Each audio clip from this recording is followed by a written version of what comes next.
네, 저 오늘 새해 첫 목요일 오늘 2부 또 귀한 손님이 와주셨습니다. 86번가 정광우 대표님 모셨고요. 네, 반갑습니다. 네, 안녕하세요. 안녕하십니까. 새해 복 네. 많이 받으십시오. 새해 복 많이 받으십시오. 네, 지난주에도 전 또 뵙다 보니까 이번 주에 뵙는 게 자주 뵙는 것 같아요. 네, 자주 뵙는 느낌. 네, 지난주에 연말 인사하고 또 새해 첫 주에 또 체파고의 그 남자 오늘 오셨습니다. 네, 자주 뵈는 좋네요. 좋습니다. 네. 매일 뵈야 돼 매일. 네. 요즘 사실 매크로 이슈가 좀 흔들리다 보니까 네. 첫 주가 시장이 약간 불안하게 시작해서 저도 네. 좀 말씀을 좀 듣고 싶었거든요. 네. 네. 이번 주 첫 주 좀 생각보다는 좀 힘이 없게 시작하고 있는데 좀 어떻게 보고 계십니까, 대표님? 네, 사실 우리 시장의 경우에는 작년 말부터로 봐야 될 것 같은데 우리 시장은 수급 요인이 굉장히 많이 작용을 했다라고 생각을 해요. 보시면 또 글로벌하고 좀 다르게 움직인 거가 확인이 되실 텐데 그 이슈가 가령 이제 대주주 회피 물량이 너무 늦게 그 기준이 결정되면서부터 시작을 해가지고 거기에 추가적으로는 배당 차익을 노리고서 금융투자가 매수를 했다 그다음 매도하는 과정 거기에다가 또 연말로 되면 원래는 그 개인 투자자분들에 대해 가지고서 신용으로 매수하신 거에 대해서 그 담보 비율을 좀 조정을 해줬었잖아요. 근데 그 부분이 12월 말로 갑자기 종료가 된 거. 그래서 반대 매매가 사실 연초에 또 늘어났고 네. 그렇게 될 것 같다라고 해서 작년 말부터 또 이제 하방 배팅이 늘어나는 거나 이런 것들이 다 겹쳤었던 것 같아요. 근데 한 이틀 정도 하면서 금융투자 물량이 사실상 거의 다 정리가 됐고 그 다음에는 또 반도체 쪽에 좀 좋은 이야기들이 나오면서 증시가 또 어제하고 오늘은 또 좀 올라가는 그렇게 돼서 이제는 하여튼 뭐 우리 시장의 경우에 그런 수급 관련된 건 없어졌다라고 보시면 될 것 같고요. 이제부터는 뭐 그냥 진짜로 이슈에 따라서 글로벌 이슈든 우리만의 펀더멘탈 이슈든 따라서 움직일 거다. 그렇게 보시면 될 것 같습니다. 그러면 연초에 수급적인 노이즈들이 시장을 좀 많이 흔들었는데 수급적인 노이즈는 좀 약간은 정리되고 있다 정도로 보면 되겠네요. 네, 거의 저는 뭐 일단락 됐다라고 생각을 합니다. 이제. 네. 실제로 그 대표님 아까 말씀해주신 대로 레버리지 일으키는 담보 유지 비율이라는 게 사실 현장에는 굉장히 중요한 문제거든요. 대부분의 투자자분들도 레버리지를 별로 활용 안 하다 보니까 못 느끼지만 말씀하신 대로 정확히 영업점 현장에 있다 보면 그 담보 유지 비율이 예전보다 약간 높아지면서 그걸 비율을 맞추기 위한 신용의 매도가 상당히 많이 있었거든요. 그런 것들도 영향을 좀 많이 줬던 것 같아요. 특히 국내장이 노이즈가 많았죠. 네. 오늘 그러면 준비해 주신 주제는 좀 어떤 주제에 관해서 또 얘기 나눠보면 좋을까요? 네, 저희가 지난주는 이제 연말이니까 연말에만 할 수 있는 걸 했다면 네. 이번에는 연초니까 또 연초에만 할 수 있는 연간 이제 전망이나 이야기 이런 거 연간 전망. 네. 좋습니다. 알겠습니다. 네, 그래서 자료를 한번 봐주시면은요. 네. 그 텐서프라이즈라는 게 있어요. 매년 초에 요분이 이제 블랙스톤의 부회장님, 바이런 비엔 부회장님이신데 요분이 1980년대부터 해가지고서 매년 텐서프라이즈를 선정해서 발표를 합니다. 이게 어떤 내용이냐면 시장에서는 일어날 가능성이 상당히 낮다고 별로 안 일어날 것 같다라는 거죠. 그렇게 보는데 본인이 보기에는 이게 일어날 가능성이 50%는 되어 보인다라고 하는 거를 이제 공개를 하는 건데 제가 예전에 작년에 저거를 실제로 다 하나하나 됐는지 안 됐는지 해봤습니다. 네. 그거 맞더라고요. 정말 50% 이상. 네. 그래서 적중률이 이게 꽤 나오다 보니까 꽤 나오는 거야. 그러니까 사람들이 굉장히 관심을 가지고 예. 보거든요. 그래서 저도 이제 유튜브 할 때 뭔가 콘텐츠 할 게 없을까 하다 보니 2021년부터 텐서프라이즈를 작성을 하고 있고 올해로 그래서 세 번째로 작성을 하게 됐거든요. 그래서 뭐 저희 뭐 거기서는 12월 말일자로 이거를 했었는데 어떤 내용인지 한번 말씀을 드려볼까 해요. 일단은 알겠습니다. 리뷰를 한번 해봐야겠죠. 작년 22년도 맞았는지 안 맞았는지 어떻게 보시게 되면 첫 번째가 중국이 가장 늦게 코로나로 인한 피해를 입게 될 것이다 였는데 맞았어요. 그다음 증시가 10% 이상 하락할 것 같다. 이것도 맞았고 비트코인이 테이퍼링이나 이런 긴축 영향 때문에 약세일 것 같다. 그리고 이때만 해도 연준이 뭐 3번 정도 금리 올리지 않을까 이러고 있을 때였거든요. 그래서 4차례 이상 금리 올리지 않을까. 사실 지금 생각해 보면은 훨씬 더 높게 얘기를 했었어야 되는데 이게 너무 초라해 보여요. 근데 당시 분위기는 좀 맞긴 맞았으니까 완전히 다른데 그러고 이제 틀린 거는 주요 선진국들이 저는 이제 인플레가 좀 많이 올 것 같아서 인플레를 막기 위해서 수입 물가를 낮추려고 선진국들이 좀 경쟁적으로 오히려 자국 통화를 이제 절상해서 수입 물가를 낮추지 않을까 싶었는데 이거는 어긋났죠. 미국 빼고는 다 안 됐었던 거고.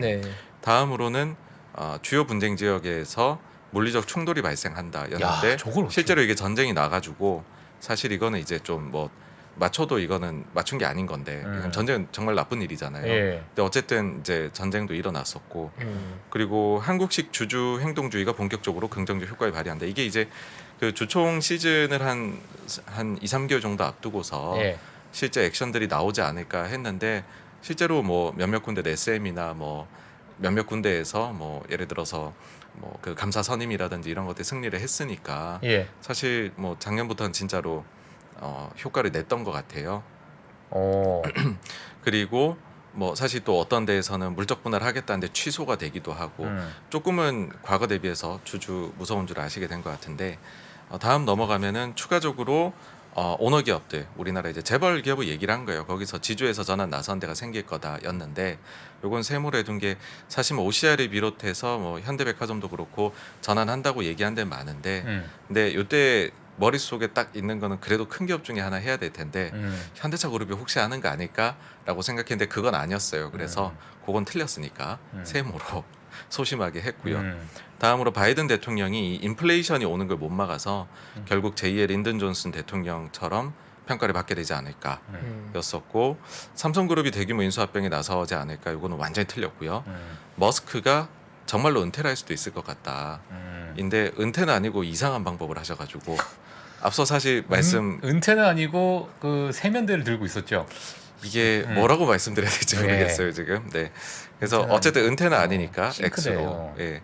그러고 소위 예금 풍차 돌리기가 금리가 좀 많이 올라갈 것 같았어요. 그래서 예금 쪽으로 많이 돈들이 가지 않을까 해서 작년이 제가 생각했던 것보다 50% 절반 맞추자는 게 목표인데 생각보다 좀 많이 맞아서 그래서 실은 이때까지만 해도 제가 구독자도 적고 그리고 좀 부담 없이 이제 결정을 했었는데 올해 하기 전에는 사실 스트레스를 많이 받았습니다.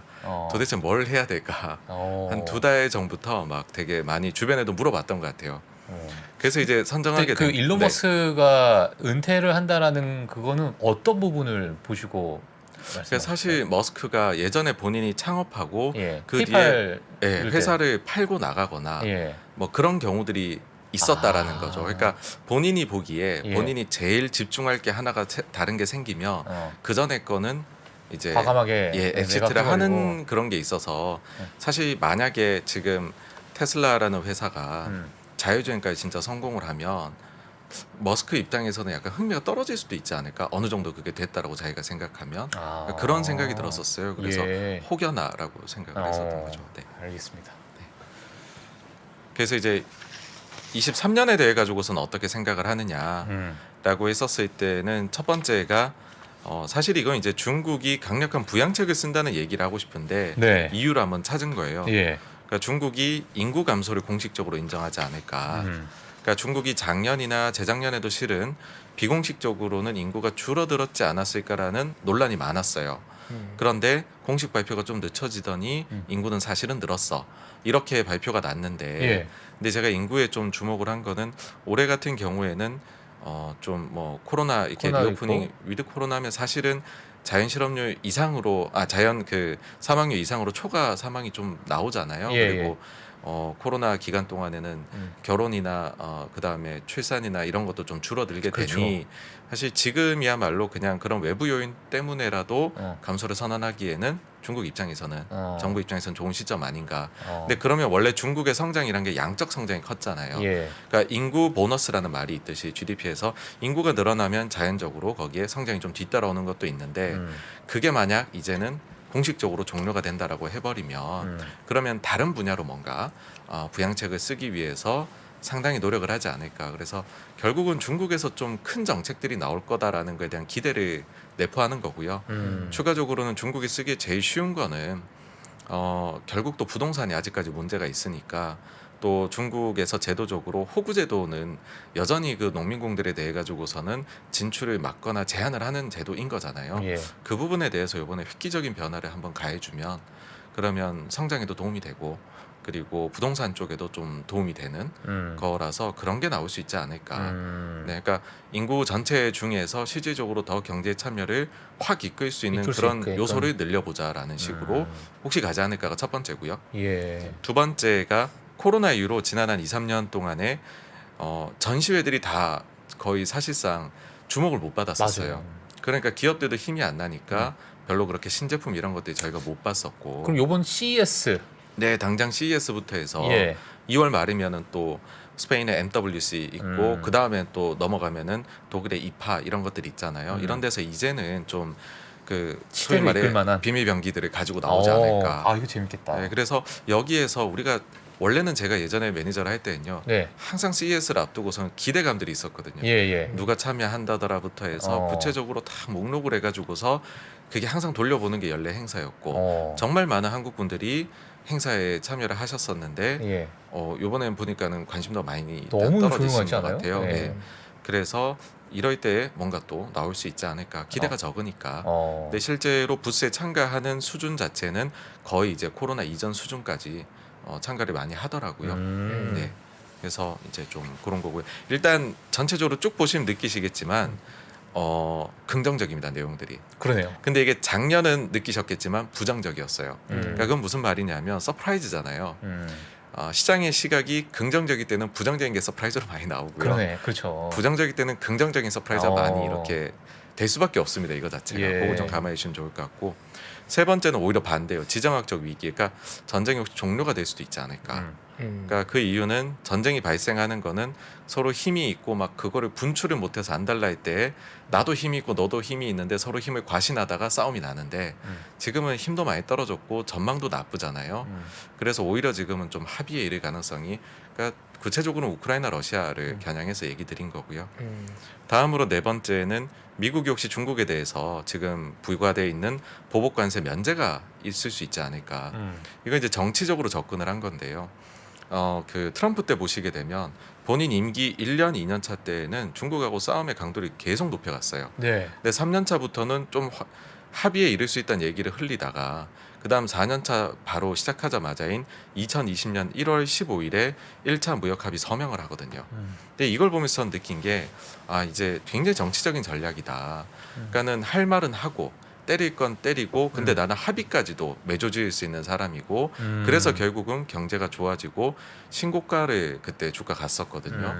코로나가 터지기 전만 해도 트럼프의 지지율은 민주당 어떤 예비 후보보다 높았단 말이죠. 마찬가지로 만약에 바이든이 접근한다라고 하면 1, 2년 차에는 텐션을 올려갔고 이제 3년 차가 된다는 거죠.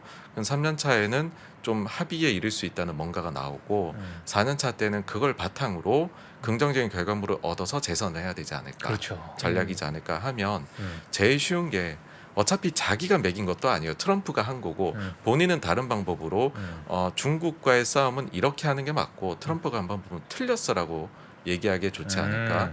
그리고 그것이 보복 관세로 인해 가지고서 이제 그 미국의 이제 샌프란 연은에서 이제 연구한 자료에 따르면은 지금 물가가 중요하잖아요. 네. 근데 이 보복 관세 때문에 물가가 0.23% 포인트가 더 올라가 있다라고 연구한 것도 있어요. 그러니까 이게 면제가 되면 0.23만큼 내려올 수 있고 0.23은 금리 인상 1회가 없어지는 거겠죠. 그리고 우리가 2% 이제 2%로 가야 되느냐 아니면 이 금리를 레벨을 2.5, 3으로까지 올려야 되느냐는 논쟁에서도 0.23은 10% 이상이니까 큰 존재거든요. 그래서 이거는 미국 입장에서도 원할 수 있고 중국은 당연히 쌍수 들고 환영할 거고요. 그래서 가능성이 있지 않을까. 다음 다섯 번째는 유가가 좀 하향 안정화되지 않을까인데 이거는 뭐 최근에 뭐 중국이 리오픈하고 그 다음에 미국에서 비축률이 다시 쌓아야 되면 혹시 유가가 많이 튀지 않을까라고 생각들 하시는데 예. 근데 오펙의 움직임이 그렇지 않다라고 저는 보고 있고요. 왜냐하면 원래 유가를 계속 올려나갈 때는 매달 특별히 열었는데 이젠 6개월에 한번 열고 그다음에 감산도 10월에 200만 배럴 하고는 12월에는 하질 않았어요. 추가로는. 근데 감산할 때 쿼터가 부과가 되는데 그 쿼터만큼도 생산이 전혀 안 되고 있거든요. 예. 그러니까 감산을 정말 많이 하고 있음에도 불구하고 이게 이 정도 유가인 거거든요. 저 혹시 5번은 그 요즘에 유럽 날씨 보시고 쓰신 건 아니시죠? 유럽 날씨는 몰랐었습니다, 사실. 그래요? 네. 그래서 유럽이 따뜻하니까 아유, 지금 유가 네. 떨어지겠구나. 그쵸. 예. 최근에 사실 떨어지는 거는 예. 다 날씨 때문에 그런 생각이 듭니다. 일을 벌리는 건 인간인데 결정하는 건 하늘이구나. 야, 그런 생각도 진짜 들어요. 예. 명언이네, 명언. 네. 예. 그리고 이제 여섯 번째는 금에 대한 건데요. 금이 좋지 않을까? 왜냐하면 최근에 금이- 많이 올라가고 있더라고요. 예, 또. 과거 가격을 보면 예. 미국의 연방기금금리, 그러니까 기준금리하고 정확히 반대로 움직이더라고요. 그러니까는 그게 이제 코릴레이션이 굉장히 높아서 예. 그러면 아직 미국이 뭐 금리 내린다 이건 아니고 예. 75bp씩 가파르게 올려가던 건 이제 속도 조절에 들어가니 최소한 금 입장에서는 예. 그런 압박의 피크는 지났을 것이다. 그러면은 금이 좀 좋아질 수 있지 않을까. 예. 더군다나 좀 달러도 좀 약세로 돌았으니 더더욱이나 좀 좋지 않을까 해서 넣은 것이고요. 그 다음 보시게 되면 우리나라 이제 외국인 투자자 순매수 오래 할 것 같다라는 건데 요즘에 카카오나 음. 카카오뱅크 뭐 여기서 말씀드리기 네. 좀 그렇지만은 거의 뭐 외국인들이 많이 순매수하고 있다 뭐 이런 얘기가 또 예. 뭐 들고 있더라고요. 또 이런 이야기를 드리는 거는 우리나라 이 코스피 기준으로요. 외국인 투자자 비중이 있잖아요. 예. 그게 거의 최저 부근에 있습니다. 최저예요 지금. 네. 어. 그래서 지난 금융위기 때가 최저인데 그때 한 27%대였고요. 지금은 30%가 조금 넘습니다. 그러니까 거의 최저 수준에 최저 있어요. 수준이구나. 그러면은 거기다가 또 요번에 3년 연속 순매도를 했거든요. 그러니까 이게 딱 한 번 있었던 게 2006년, 7년, 8년 그때 3년 연속 매도를 했었고 그 이후에 9년, 10년에 많이 샀었어요. 예. 그래서 많이 비워놓으면 또 좀 채워야 채워야 되니까. 된다라고 생각해서 좀 채우지 않을까 하는 것이고 야, 다음으로 우리 수출에 대해서 아주 우려가 많으신 걸로 알고는 있어요. 그렇죠. 근데 우리 수출이 왜 그렇게 안 좋았느냐라고 하면 대중 수출이 많이 부진해졌기 때문입니다. 근데 중국 수출이 22년도 1, 2, 3월에는 두 자릿대 성장을 했었어요. 네. 근데 3월 말부터 코로나 때문에 상해 대봉쇄를 했죠. 그러고 나니까는 4월부터 바로 수출 증가율이 마이너스로 돌아섰거든요. 그러면서 계속 뭐 주구장창 빠지고 있습니다. 심지어는 12월 달에는 11월 대비해서 마이너스 폭이 전체 수출은 줄었는데 근데 12월에 대중 수출은 더 마이너스가 심해졌어요. 근데 여기에서 이제 제가 굳이 4월을 픽을 한 이유는 그러니까 기저 효과 때문에 그러니까 여기가 4월에 기저가 워낙 낮으니까 뭐 작년에 4월부터 마이너스 돌았으니 이번에는 오히려 좋아질 수 있는 것 아니냐. 이것도 중국이 빠르게 리오프닝 해가니 뭐그 정도 한번 기대해 볼 만하지 않겠냐. 지금이야 뭐 감염자가 엄청 많이 증가하지만 예. 또 안정화될 거잖아요. 예. 우리도 오미크론 겪어봤지만 그러고 나면 좀 또 의미 있게 나오지 않을까. 그다음 9번째가 요거 8번 같은 경우 그러면 이제 한국 증시가 좀 부양이 될 수 있는 하나 요인으로 볼 수 있겠다. 네 맞습니다. 예. 전체적으로 어쨌든 긍정적인데 그럼 네. 기왕 긍정론을 펼칠 바엔 아싸리 그냥 긍정적으로 가자. 9번 보시면 글로벌 증시가 15% 이상 상승할 수 야, 있다. 이거 너무 좀 짜게 네. 주신 거 아닙니까? 그러니까 15를 굳이 정한 이유는요. 네네. 이게 확률 때문인데요. 어. 그러니까 이게 MSCI 월드를 가지고 올 컨트리로 해가지고 보게 되면 예. 1970년 이후로 그러니까는 상승했던 해 기준으로 봤었을 때 15% 미만으로 상승이 나왔던 해인데 예. 그 상승폭이 15% 미만이었던 해는 31%밖에 안 되더라고요. 31%. 네, 그러니까 70% 정도는 15% 이상이 올랐었어요. 어. 그러니까 이건 어떤 얘기냐면은 혹시 지금 이제 바닥이 잡힌다 하더라도 예. 많은 이제 비관론 중에 하나가 그래봤자 박스권이지 않을까 하시는데 생각보다 이 주식이라는 거는 빠질 땐 더 빠지고 그러니까 잘 안 머물러 있으려고 하는 것 같아요. 멈춰 있는 걸 싫어하는 존재 같아요. 오를 땐 또 더 오르고 싶어하고. 그러니까 과거에 상승이 나오면은 글로벌 전체가 15% 이상 나온 게 70% 확률이면 기왕 상승을 보면은 15% 이상으로 보자라는 생각인 거고요. 네. 다음으로 10번째가 중국이 좀 본격적으로 또 개혁 개방하지 않을까. 사실 중국이 뭐 알리바바 때리기부터 해가지고서 되게 안 좋게들 보시지만 최근 보면은 미국의 압박이 너무 강해요. 그래서 오히려 본인들이 여기에서 우리는 자유무역을 하고 있다. 그런 명분 쌓기 게임을 하려고 하지 않을까.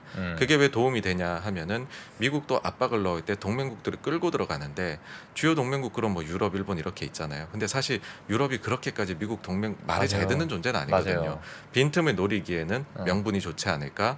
그랬을 땐 오히려 더 개방을 하면 우리가 자유무역을 수호한다. 저는 이 생각이 언제부터 들었냐면은 그때 최근에 미국이 반도체 규제를 들어가니까는 WTO에 제소를 해버렸잖아요. 예. 그걸 보면서 중국이 그럼 국제질서 기준으로 우리가 따라가겠다는 생각인가? 그 이후에 보니까 아바타 재소를 하면서 개봉이나 아니면은 외작 게임들 판호를 대거 요번에 내주는 걸 보면서도 좀 그런 부분들에서 명분 쌓기 게임에 들어갈 수도 있겠다. 네. 그리고 만약 그렇게 했을 때 단점은 중국 내 질서가 막 흐트러지고 그럴 수도 있는데 지금 중국에서 이미 플랫폼 기업이나 인터넷 기업들에 대해서 엄청나게 때리기를 했잖아요. 사실 그래서 그들에게 자유롭게 뛰어놀라고 해도 그 우리가 진짜로 규제를 하는 것보다 자기 스스로 겁나서 자기 규제하는 게 더 무섭다고 보거든요. 그래서 아무도 그렇게까지 당에 해가 될 정도로까지 자유롭게 규제하지 안 않겠- 움직일 것 같아요. 네. 그러면은 가능하지 않을까라는 생각이고 예. 그러고는 좀 마음을 좀 담아서 원래 바이든도 보면은 10개 말고 몇 개 더 넣었거든요. 근데 이제 2가지 더 넣었는데 네. 하나가 제가 이제 엔터를 워낙 좋아하다 보니 예. 이번에 이제 현역 아이돌 그룹 중에서 예. 빌보드- BTS 말고. 뭐 BTS나 사실 핫백에 들어갔던 게 BTS하고 블랙핑크하고 트와이스인데 현역 중에서는 근데 그들 이외에 또 핫백에 들어간 핫백 차트가 사실 그 중요도가 99%고 나머지는 그렇게 중요하지는 않습니다 여기서. 예. 그래서 여기에 들어가는 그룹이 나오지 않을까. 그럴 그럴 만한 숫자가 개인적으로 좋아하시는 그룹이 있으세요? 전 다 좋아합니다. 아. 네, 평화주의자입니다. 이거 민감하기 때문에 굉장히 이거를 네.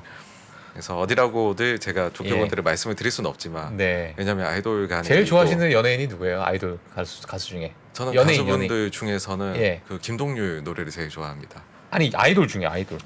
아이돌은 다 좋아합니다. 아 그래요? 그냥 예, 예. 어리면 다 주시구나. 아니요 아이돌은 오래된 아이돌도 다 좋아합니다.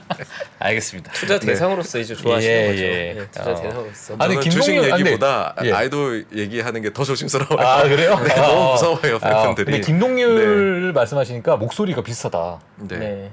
예. 일부 의도했다고도 예. 18번 곡은 김동률 님의 김동률 노래. 노래인 걸로. 알겠습니다. 그래서 노래는 잘 못합니다. 네, 네. 알겠습니다. 다음 이제 이어가시죠. 마지막을 제가 이제 정말 원하던 게 있었어요. 우리 증시가 정말 선진화가 되려면 2가지가 필요한데 예. 그 중에서도 좀 이제 그 중에 하나가 이제 공개 의무 이제 그 의무 공개 매수하는 거. 그거는 작년 말에 이제 정부에서 안이 나왔잖아요. 근데 그보다 훨씬 더 중요한 나머지 하나가 있거든요. 뭐냐면 이사의 충실 의무가 개정이 돼야 된다는 건데 정말 바라건대는 올해 이것까지도 좀 이제 국회나 아니면 정부에서 좀 적극적인 의지를 가지고서 해주시면 좋을 것 같다. 아. 그러면 정말로 우리가 소위 말해 코리아 디스카운트 이런 부분 정말 많이 해소될 수 있는 해소될 수 요소거든요. 있다. 그래서 요거는 정말 바람을 섞어 가지고서 그냥 넣어봤습니다. 알겠습니다. 야 이거를 이제 제가 증명하려면 1년 기다려야 되잖아요. 그렇죠. 예. 개인적으로 눈이 많이 가는 건 이제 금 가격, 금 가격 금 2,000달러 가격에 대한 넘어선다. 전망, 그리고 또 지수 전망. 네, 역시 관심이 가네요. 예. 음. 알겠습니다. 제가 가장 좋아하는 매니저님의 2023년 전망. 이걸 저희가 야, 그냥 이게, 그냥 오픈해서 다 듣고 있네요. 그러니까요. 훌륭합니다. 이거는 정말 이걸 어디서 들어요? 정말. 탑티어의 전망. 예. 네, 너무 좋습니다. 그래서 주식 하시는 분들도 사실 매번 이렇게 매크로 보시고 눈앞에 보시는 거는 좀 지겹고 지치시잖아요. 그래서 이렇게 딱 이렇게 내려다 본다는 느낌으로 예. 약간 신선이 되신 듯한 느낌으로 나 1년 뒤를 보겠어 하면서 한번 각자 이런 걸 만들어 보셔도 상당히 또 재밌고 투자하시는데 영감을 이제 받으실 수 있는 그런 예. 방법이 아닌가 싶습니다. 그 예전에 이제 매니저 시절 때는 이렇게 그러니까 1월 초에 네. 이렇게 싹 정리를 해가지고 네, 이런 네. 훈련을 많이 네, 뭐 사실 서로 그때는 이제 뭐 공유하고 네네 고객사 가서 저희가 또 연간 전망 말씀드려야 되기도 예. 하고 뭐 하니까 사실 매번 이제 해왔었는데 어. 형태가 이제 텐 서프라이즈로 조금 변화가 된 변화가 것이죠. 되고 네네. 야 이거는 소중하네요. 이건 올해를 보내면 가져가야겠다 이거 진짜. 잘 참고하겠습니다. 예, 예. 감사합니다. 그러면 네. 보통 이제 이런 거잖아요. 보통 이제 뭐 대가들이나 뭐 언론에 나온 전망을 먼저 하고 그 다음에 이제 나의 의견을 좀 덧붙이는데 우리 86번과 우리 대표님 역시 본인 전망 먼저 하고 그 뒤에 이제 블랙스톤 딱 나오나 봐요. 블랙스톤. 네, 이제 뒤이어서 이제 블랙스톤. 이거 또 시간 되면 하고 시간 안 되면 그냥 가시려고 그랬었어. 내게 이제 메인이고 그렇지, 그렇지. 블랙스톤은 이제 뒤에 디저트 약간 예. 이런 느낌으로. 네. 과일은 뭐 네. 이렇게 블랙스톤 네. 한번 네, 네. 이어가시나요? 왜냐면 이게 오늘 새벽에 나왔어요. 아. 네, 그래가지고서 이제 또 그래도 정리를 한번 해서 말씀드리면 네. 몇 가지 조금 뭐 그냥 크게 안 중요하다 싶은 건 빼고 네. 말씀드려보면 그러니까 정치 얘기 이런 것도 많이 하시거든요. 아, 예. 그렇군요. 사실 올해는 없는데 거의 매년 북한 얘기도 하세요. 아, 북한 이야기. 아, 예, 예. 근데 어쨌든 이제 정리를 한번 해보면 연방기금금리가 PCE 물가 위로 올라가서 실질금리가 플러스로 전환될 것이다. 사실 이건 거의 뭐 하반기에 확정적인 거고요. 네. 그다음에 연준이 물가 완화에는 성공하지만 제한적인 영역에, 그러니까 긴축적인 영역에 초과해서 머무는 시간이 길어질 것이다는 거죠. 그래서 얕은 침체가 나타날 것 같다. 마일드 리세션 얘기가 나왔고요. 좋은 이야기인 거죠, 말드 리세션은.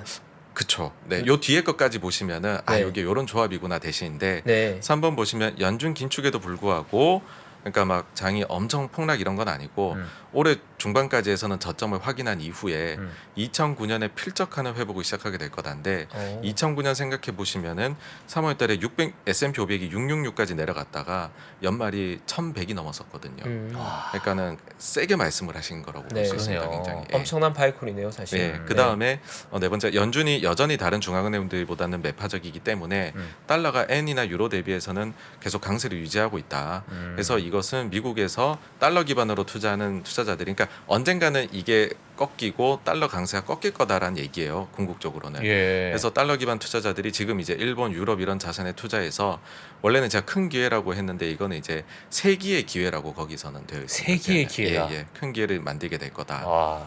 다음으로 중국이 5.5% 성장 목표 달성하게 될 것 같다. 그러면서 중국은 또 서방하고 강력한 무역 관계를 재건하기 위해 적극적으로 노력하게 될 것 같다.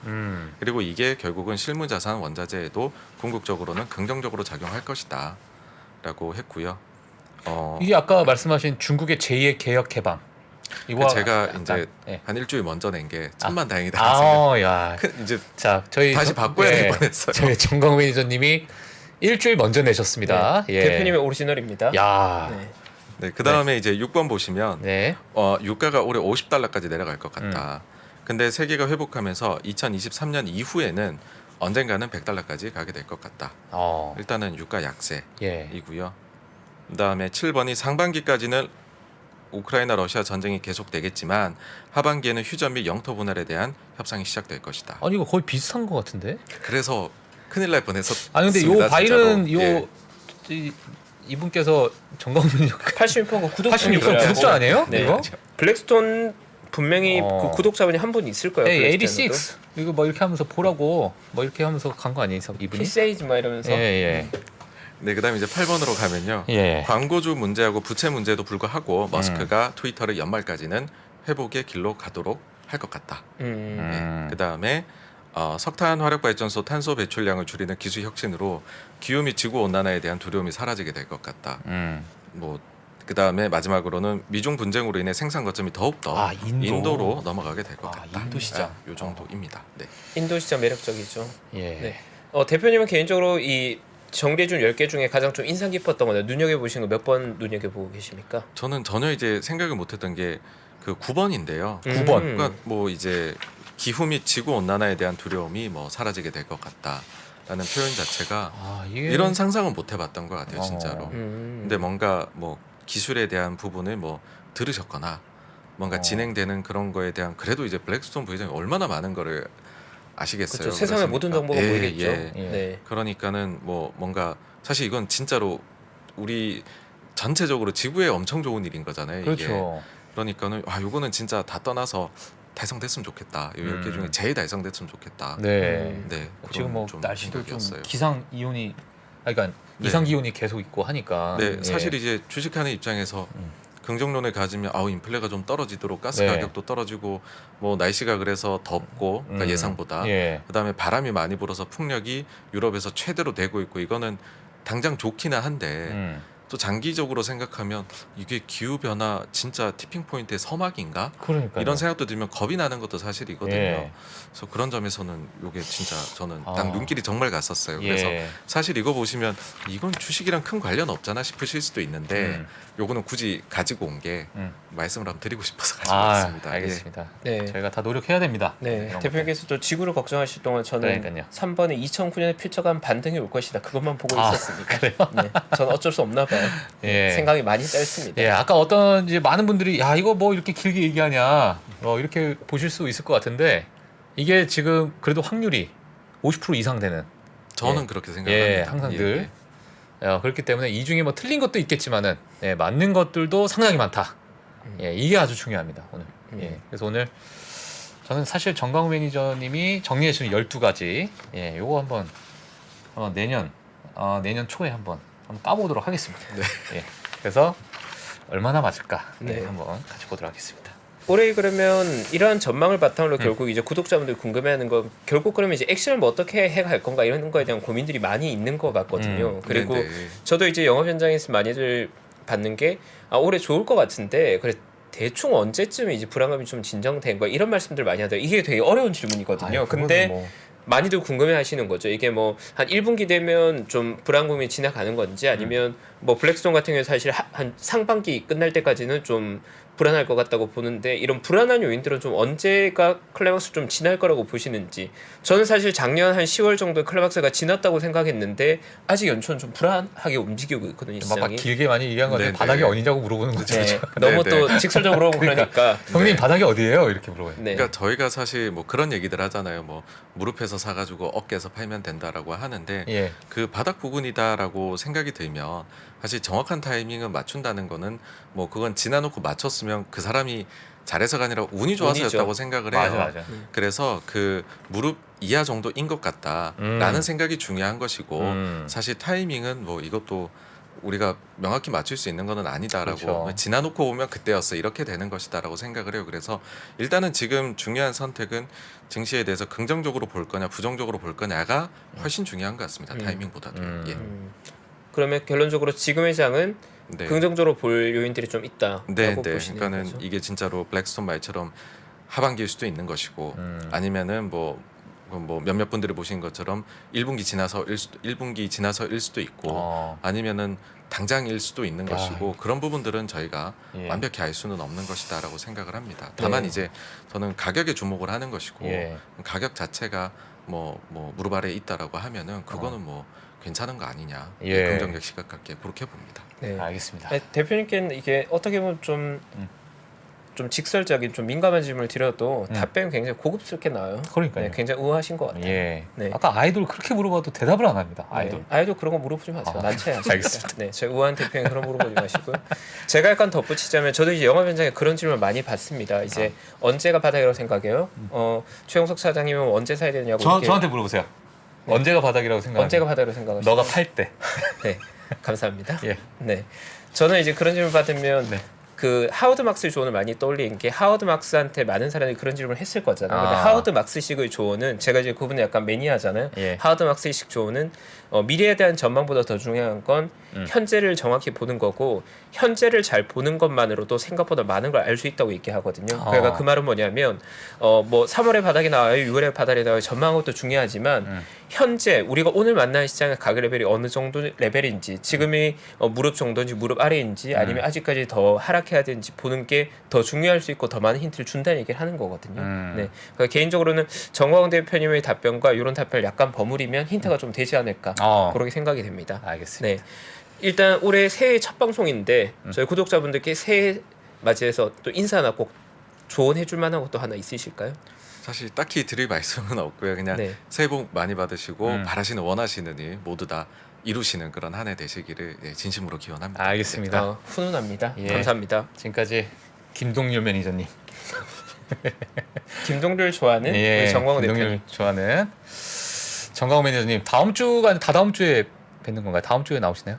이번 주가 이제 뭐 다른 분 그 일정 때문에 갑자기 한 주 예. 바뀐 거고 예. 아마 그러면 지금부터 2주 그때는 이제 다시 원래 그 로테이션 3주에 뵐 수도 있는 3주인 거군요. 걸로 예. 알겠습니다. 예. 네, 감사합니다. 대표님. 예, 고맙습니다. 네, 감사합니다. 네, 감사합니다. 네, 오늘 저희 정광훈 대표님하고 2023년 전망 한번 리뷰해봤고요.